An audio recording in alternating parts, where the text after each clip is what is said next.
Bienvenue sur Simo University Podcast. Je suis Landry Simo, scientifique de l'esprit, philosophe du cœur, amoureux des langues et président de Simo University, la première université accessible dès la naissance. Aujourd'hui, nous poursuivons avec notre série sur la pensée critique. Nous arrivons d'ailleurs au dernier épisode de cette série consacrée à la pensée critique et je veux être totalement honnête avec vous. Cette compétence n'est pas un confort. Elle a un prix parfois lourd, mais c'est aussi une des compétences rares capables de transformer toute une vie et donc de changer l'avenir de nos enfants.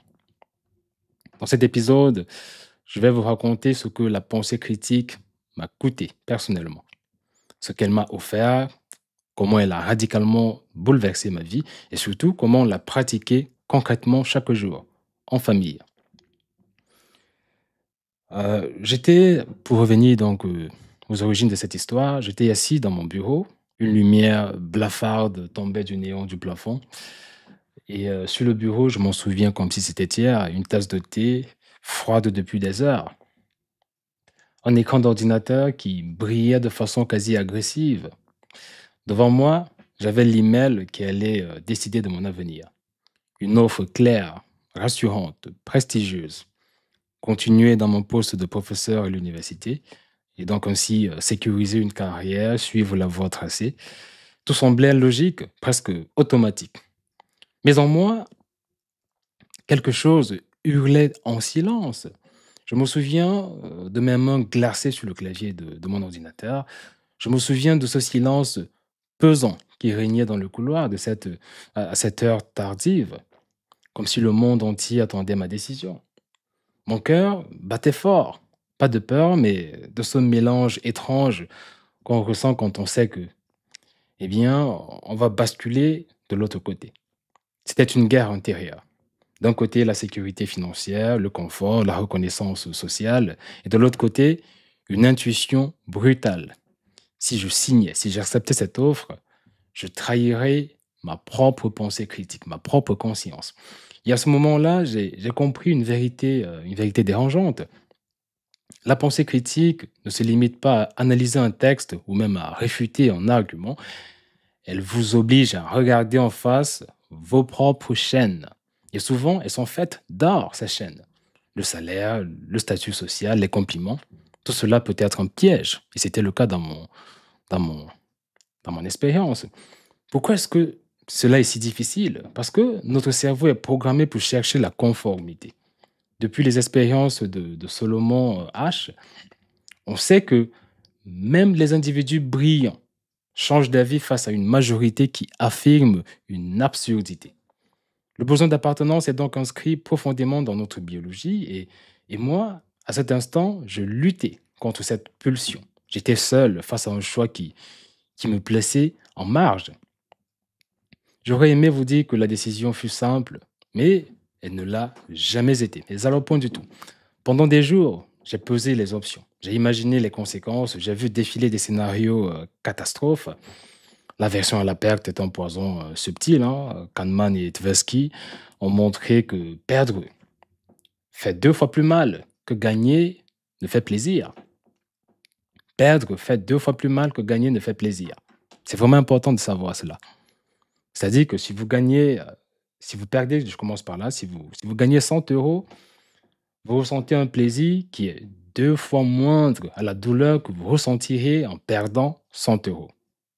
Ce qui n'est pas rationnel. Vous en conviendrez avec moi. C'est ça donc qu'on appelle l'aversion à la perte. J'en ai brièvement parlé dans l'épisode précédent sur la pensée critique, dans l'épisode précédent de cette série. C'est un poison vraiment puissant, l'aversion à la perte. Et moi donc, je sentais déjà cette douleur fantôme. Perdre le prestige, perdre la stabilité, perdre le respect dans certain monde. Mais une autre voie s'imposait, plus discrète, mais plus solide. Et si la vraie perte, c'était d'abandonner mon autonomie intellectuelle? Et si je me retrouvais enfermé dans un système que je critiquais déjà en silence depuis longtemps? Donc ce dilemme m'a arraché des nuits de sommeil, mais il m'a aussi donné une clarté. Penser par soi-même coûte cher, mais ne pas penser coûte infiniment plus cher. j'en suis venu à cette conclusion. Alors, je me suis demandé qu'est-ce que je veux transmettre à mon fils? L'image d'un père qui a choisi la sécurité au prix de ses convictions ou celle d'un père qui a osé assumer la liberté, même dans l'incertitude, même dans la précarité, on va dire, prévisionnelle. Ce soir-là, en rentrant chez moi, je l'ai vu jouer, hein, un crayon à la main. Il m'a demandé innocemment, «Et papa, pourquoi je dois apprendre ceci?» Cette question simple a frappé plus fort que tous les emails officiels, que toutes les promesses d'avancement en grade. Car à ce moment précis, j'ai compris que chaque réponse que je lui donnerais serait une sorte de semence plantée dans son cerveau. Si je disais, comme la plupart des gens le feraient dans ce cas, parce que c'est au programme, parce que c'est comme ça, c'est pour cela que tu dois l'apprendre, alors j'éteignais une flamme. Mais si je lui disais, cherchons ensemble, j'entretenais cette flamme. Voilà le vrai prix de la pensée critique. Elle ne rend pas seulement nos choix plus lourds, elle nous rend responsables de chaque mot, de chaque geste, de chaque silence. Voilà ce que j'en pense. Et donc ce soir-là, j'ai pris ma décision. Je n'ai pas cliqué sur accepter, donc je n'ai pas accepté l'offre. J'ai j'ai fermé l'ordinateur. Mon cœur battait encore plus fort, mais de manière différente. Ce n'était plus la peur, c'était le vertige de la liberté. J'ai quitté le monde académique. J'ai quitté mon poste, plus précisément de professeur à l'université. J'ai donc laissé derrière moi le prestige. Et laissez-moi vous dire quelque chose, je n'ai pas trouvé de fanfare pour m'accueillir. Je n'ai pas trouvé de tapis rouge, j'ai trouvé du doute, de la solitude, des regards sceptiques, des critiques. Mais j'ai aussi trouvé une cohérence nouvelle. Ma pensée critique n'était plus un outil intellectuel abstrait, elle était devenue une sorte de boussole intérieure vivante. Le prix, il fut réel. Perte de revenus immédiats, perte de reconnaissance institutionnelle, perte de l'illusion d'un chemin sécurisé, mais le bénéfice fut inestimable.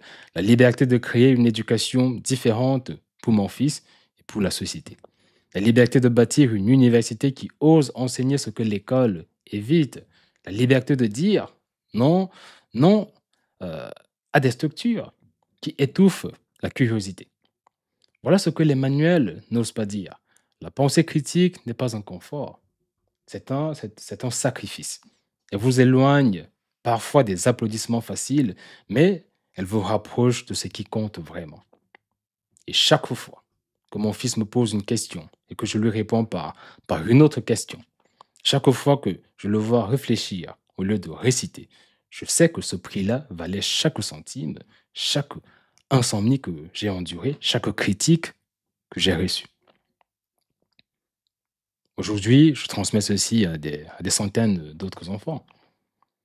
Penser critique, ce n'est pas briller dans un débat, ce n'est pas impressionner dans un dîner. Penser critique, c'est parfois dire non quand tout le monde dit oui. C'est refuser de signer quand tout le monde attend votre signature, quand tout le monde aurait signé sans hésitation. C'est endurer l'inconfort du doute et quand il faut, en payer le prix. Assumer les conséquences de pouvoir en payer le prix. Je ne vous raconte pas cela pour vous inspirer une quelconque admiration facile. Je vous le raconte parce que si vous voulez vraiment développer la pensée critique chez vos enfants, vous devez d'abord accepter de la vivre vous-même. Elle commence par vous. Elle commence par vos décisions, par vos renoncements, par vos choix silencieux. Voilà ce que j'en pense. Et maintenant, je vous pose la question. Qu'est-ce que vous êtes prêt à perdre pour penser librement? Parce que si la réponse est rien, alors vous êtes déjà prisonnier. Je l'ai été pendant longtemps. Mais si vous êtes prêt à payer le prix, alors vous entrez dans le cercle restreint de ceux qui façonnent leur propre vie, au lieu de se la laisser dicter par d'autres, au lieu de subir celle qu'on leur dessine, celle qu'on leur impose. C'est ça le vrai prix de la pensée critique, mes chers amis. Et c'est là que commence la deuxième vérité hein, sur la pensée critique. Beaucoup croient que la pensée critique ne fait que coûter, qu'elle est une sorte de fardeau moral qu'on traîne toute sa vie. Mais ce n'est une moitié de l'histoire. Car si le prix est réel, les bénéfices, eux, sont invisibles au début, mais exponentiels sur la durée. Je voudrais maintenant vous emmener dans, dans un autre souvenir marquant, hein. Un matin banal à la maison, mon fils était à table, devant son bol de céréales. Il avait donc les cheveux encore ébouriffés, les yeux encore, on va dire, collés de sommeil. Il m'a regardé et m'a demandé, mais papa, pourquoi est-ce qu'on doit toujours obéir aux règles? C'était une question enfantine, spontanée, mais pour moi, c'était un test, un véritable test. J'aurais pu répondre vite, parce que sans règles, c'est le chaos total. Si chacun fait ses règles, mais tout se dérègle, comme dirait quelqu'un. Et la discussion se serait arrêtée là. Mais je me suis souvenu de ma promesse, ne jamais éteindre la flamme chez un enfant. Alors je lui ai demandé, et toi, pourquoi tu crois qu'on doit obéir aux règles? Il a pris le temps de réfléchir, il a donné sa version. Ce n'était pas parfait, mais c'était sa réflexion. Une réflexion autonome. À ce moment, j'ai vu dans ses yeux quelque chose de rare. Il se découvrait capable de penser par lui-même. Et ce regard-là, croyez-moi, mes chers amis, vaut plus que tous les diplômes. Tous les diplômes. Voilà le premier bénéfice de la pensée critique. Elle vous libère des bénéfices automatiques et elle libère également vos enfants des dépendances intellectuelles. Ceci n'a pas de prix. La science le confirme. Des études en neurosciences cognitives montrent que lorsque nous encourageons les enfants à chercher par eux-mêmes, à chercher leurs propres hypothèses, à formuler leurs hypothèses, à développer leur protocole de vérification de leurs hypothèses, le cortex préfrontal, donc qui est la zone du raisonnement et de la décision, s'active intensément. C'est de l'énergie bien investie. Cette stimulation répétée construit au fil du temps une architecture neuronale plus dense, plus flexible et même inoubliable. Autrement dit, chaque fois que vous retournez une question à votre enfant, vous sculptez physiquement son cerveau pour la liberté intellectuelle. Il faut qu'on en ait conscience. Mais ce n'est qu'un bénéfice ce n'est pas qu'un bénéfice pour les enfants. C'est aussi un bouclier pour vous-même. La pensée critique adulte agit comme un système immunitaire intellectuel. Dans un monde saturé de publicité, de fake news, de promesses financières, de promesses politiques, c'est elle qui vous protège des manipulations.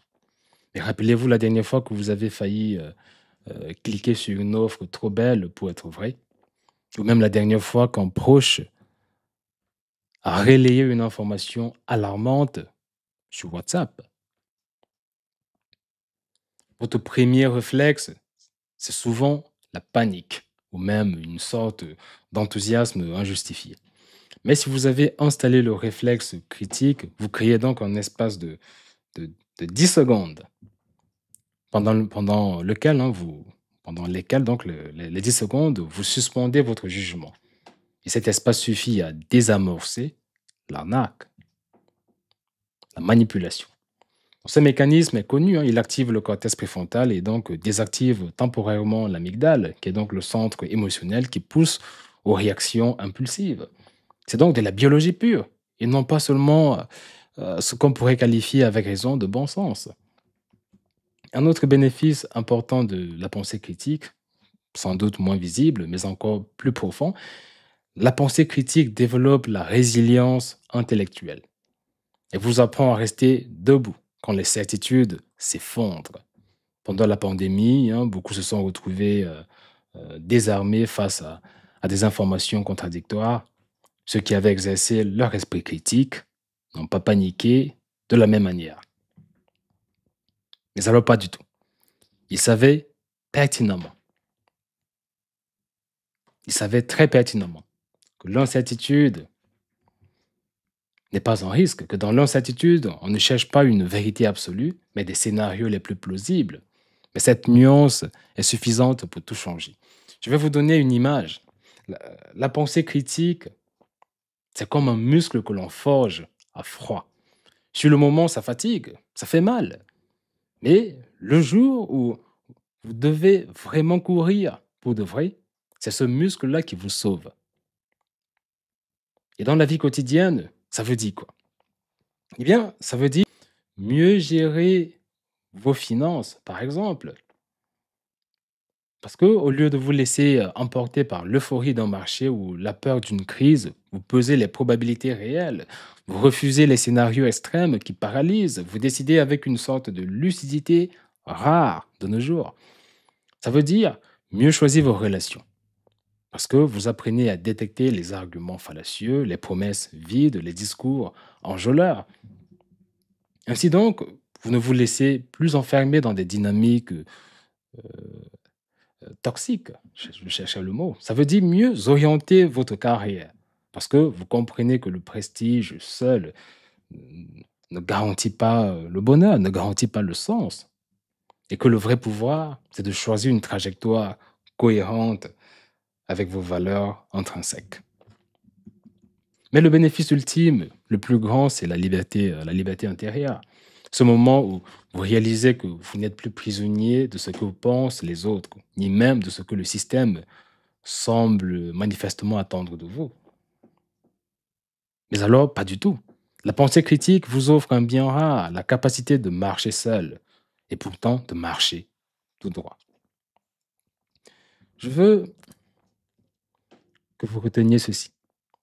Oui, la pensée critique a un prix.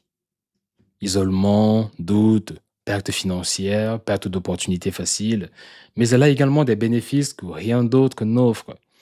Un enfant qui pense critique devient donc un adulte qui ne se laissera jamais manipuler.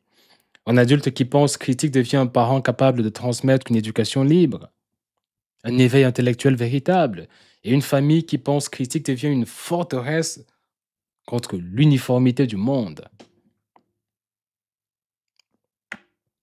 Alors, la vraie question n'est pas est-ce que ça vaut le coup de développer cette compétence.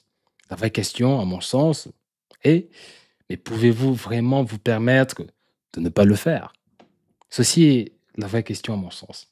Voilà ce que j'ai découvert dans ma propre vie, hein, voilà ce que je veux transmettre à vos enfants, parce qu'un jour, ils seront confrontés aux mêmes dilemmes, aux mêmes pressions, aux mêmes manipulations. Et à ce moment-là, la seule chose qui les sauvera, ce n'est pas un diplôme, ce n'est pas une note qu'ils auraient obtenue à l'école, ce n'est pas leur capacité de mémoriser à l'école, c'est leur capacité à dire non, à réfléchir autrement, à supporter, à accepter le doute, à embrasser le doute sans s'effondrer. C'est ça qui est essentiel. La pensée critique est exigeante, mais elle est libératrice, elle est coûteuse, mais elle est plus que rentable. Elle n'est pas un luxe réservé aux intellectuels, elle est une nécessité vitale pour quiconque veut vivre une vie qui lui appartient vraiment. Et si vous restez avec moi pour la prochaine partie, je vais vous montrer comment installer concrètement dans votre vie adulte et même dans la vie de vos enfants cette compétence. Pas en théorie, mais avec des outils précis que vous pourrez appliquer dès aujourd'hui. Parce que si on ne la pratique pas, la pensée critique reste une belle idée abstraite. Et comme toutes les idées, c'est le plus grand piège de tous. On pense avoir acquis la compétence, pourtant on n'a que la théorie, qui en général n'a pas d'effet pratique. Quand j'ai quitté mon poste à l'université, je croyais naïvement que le plus dur était derrière moi, que la décision radicale était le prix à payer et qu'ensuite tout allait couler de source. Mais j'ai découvert que le vrai défi, ce n'est pas de prendre une grande décision une fois dans sa vie. Le vrai défi, c'est de transformer chaque petit choix quotidien en un entraînement à la pensée critique. Parce que sans ceci, le muscle de la pensée critique s'atrophie. C'est là que beaucoup de personnes échouent. On croit que la pensée critique est une compétence théorique, une, une- une sorte de posture intellectuelle. Mais en réalité, c'est une discipline, comme un sport. Si vous ne l'exercez pas chaque jour, elle s'atrophie. Alors, comment la pratiquer concrètement comme adulte et comment la transmettre à vos enfants sans avoir recours à des cours magistraux qui sont, vous savez, hein, majoritairement inefficaces. Je vais partager avec vous trois pratiques puissantes, des pratiques que j'utilise moi-même et que j'ai adaptées à ma famille. Elles ne sont pas toujours confortables, mais elles changent radicalement tout. Elles changent tout. Tous les parents qui ont déjà rejoint Simo University, vous savez déjà comment ça marche. La première pratique, c'est ce que j'appelle le journal des certitudes fragiles. Le journal des certitudes fragiles. Chaque soir, je prends un carnet et j'écris trois choses dont je suis certain aujourd'hui. Puis je me force à chercher des arguments contraires, donc un contre-argument pour chacune de ces choses. Au début, ça fait mal parce que, vous savez, hein, vous touchez à ce que vous croyez être, on va dire, vos piliers fondamentaux. Mais c'est précisément là que le cerveau s'entraîne. C'est une technique inspirée des travaux de Peter Watson sur le biais de confirmation, j'en ai parlé dernièrement. Il y a également des exercices de thérapie cognitive qui utilisent cette technique. À force de pratiquer, vous habituez votre esprit à danser avec le doute au lieu d'en avoir peur, au lieu de l'éviter. Avec les enfants, ça marche de la même manière et c'est même plus simple.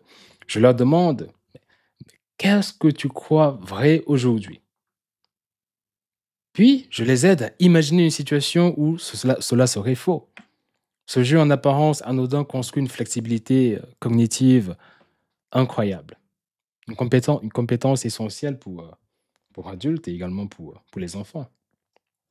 La deuxième pratique, c'est le prémortem familial. Si vous avez écouté l'épisode précédent, je pense que vous savez déjà ce que c'est que la technique du prémortem. Une fois par semaine, nous prenons une décision familiale, même une décision anodine, comme organiser un voyage, acheter un objet, planifier une sortie. Puis je demande à tout le monde, imagine qu'on a échoué. Pourquoi ceci aurait échoué? Au début, ils riaient tous, mais rapidement ils ont compris le jeu. Ils trouvent des raisons auxquelles je n'aurais jamais pensé moi-même. Vous avez Gary Klein qui a donc développé cette méthode, qui montre dans ses travaux que les équipes qui pratiquent le pré-mortem détectent 30% de risques en plus avant de lancer un projet.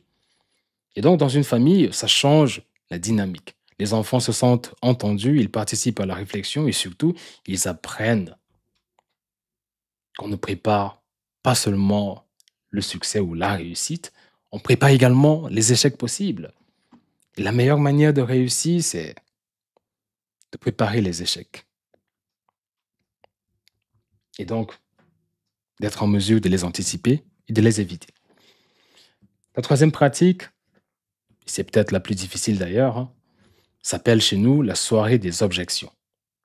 Une fois par mois, on choisit un sujet important, éducation, argent, les règles de la maison, et pendant 1 heure, le but n'est pas d'avoir raison, le but est de chercher activement, je cherche le mot, chercher activement des objections à nos propres idées. Moi aussi, je m'expose, je défends une position et je demande aux enfants de la contester. Pas pour m'affaiblir, mais pour m'obliger à voir mes propres angles morts. C'est douloureux parfois parce que vos propres enfants peuvent vous montrer vos incohérences. Je sais que ceci est inconfortable pour la plupart des adultes et des parents, mais c'est aussi libérateur parce qu'ils voient que penser critique, ce n'est pas critiquer les autres, c'est d'abord avoir le courage de se critiquer soi-même. Ceci est essentiel pour avoir de la clarté dans nos décisions, pour avoir de la lucidité dans nos choix. Pourquoi ces pratiques sont-elles si puissantes? Eh bien, parce qu'elles touchent au cœur même de ce qu'on pourrait appeler nos circuits neuronaux. Chaque fois que vous cherchez une objection à vos propres certitudes, vous activez la zone préfrontale dorsolatérale. Chaque fois que vous anticipez un échec possible ou probable, vous stimulez votre hippocampe à créer de nouveaux scénarios. Chaque fois que vous laissez vos propres enfants vous contredire, vous réduisez donc l'activité de votre amygdale liée à l'autorité. En clair, vous entraînez votre cerveau à devenir moins rigide, à devenir plus souple et donc plus lucide, plus efficace. Au début, c'est inconfortable, hein, je l'ai dit. Et avec le temps, les résultats sont irrécusables.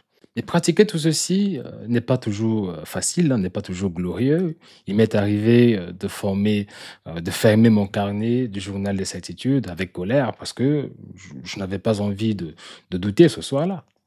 Il m'est arrivé de me sentir bousculé quand mon fils, donc qui a juste 5 ans, a trouvé une faille dans mes propres arguments. Il m'est arrivé de me demander à moi-même, est-ce que je ne suis pas en train de fragiliser les enfants au lieu de les renforcer? Mais la vérité, c'est que ces moments d'inconfort sont le prix à payer pour créer une famille lucide, des enfants éveillés. Une famille qui ne cède pas aux slogans, qui ne tombe pas dans les illusions faciles, qui sait réfléchir, même quand le monde entier hurle dans une autre direction. Il est possible d'avoir raison tout seul. Il est possible. Et je veux surtout que vous imaginiez un instant ce que cela donnerait, hein. Une génération entière d'enfants élevés ainsi, des adultes capables de douter sans paniquer, de questionner sans jamais se soumettre, de décider avec rigueur, même dans l'incertitude. Ce serait une révolution silencieuse. Je l'appelle de tous mes vœux. Ceci n'est pas une rébellion de rue, c'est une rébellion cérébrale, neuronale. Voilà pourquoi je dis que la pensée critique n'est pas un héritage, pas seulement une compétence scolaire. D'ailleurs, si vous pensez que c'est une compétence scolaire, vous n'allez jamais l'acquérir parce qu'on ne l'enseigne pas à l'école. C'est une culture familiale, sociétale. Et si vous commencez aujourd'hui avec ces 3 pratiques, vous ne verrez peut-être pas les résultats dès demain, mais dans 5 ans, dans 3 ans, dans 4 ans, dans 10 ans, vous verrez un adulte différent devant vous. Je parle de vos enfants actuels.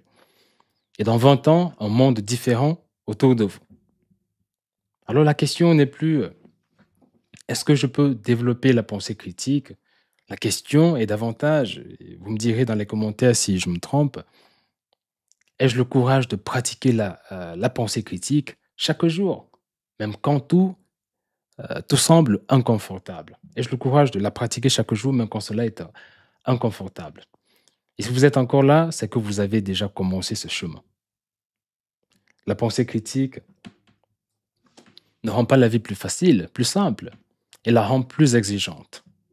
Mais elle vous donne une vie qui vous appartient vraiment, qui n'appartient pas aux États, qui n'appartient pas aux agents publicitaires et tout le reste. C'est ce que je souhaite pour vos enfants et pour vous-même, pour la société tout entière. Donc, la série sur la pensée critique se termine ici, mais le voyage continue. Dans le prochain épisode, ou plutôt dans le prochain mois, en août, en septembre plutôt, n'est-ce pas, de ce podcast, nous allons ouvrir une nouvelle compétence tout aussi vitale et je vous promets qu'elle va élargir votre horizon encore plus. Je rappelle que vous avez la possibilité de proposer des sujets en commentaire, les sujets qui reçoivent le plus de votes, donc à travers des likes ou même des commentaires, seront choisis et donc feront l'objet d'une couverture pendant un mois complet. Donc, à vos claviers, proposez des sujets et ayez la bonté de me contredire sur les choses sur lesquelles vous n'êtes pas d'accord. C'est m'aider que de me contredire et non le contraire. D'ici là, je vous dis merci de faire partie de cette communauté. Merci de votre intérêt pour la science et merci encore plus d'être des parents neurosémantiques.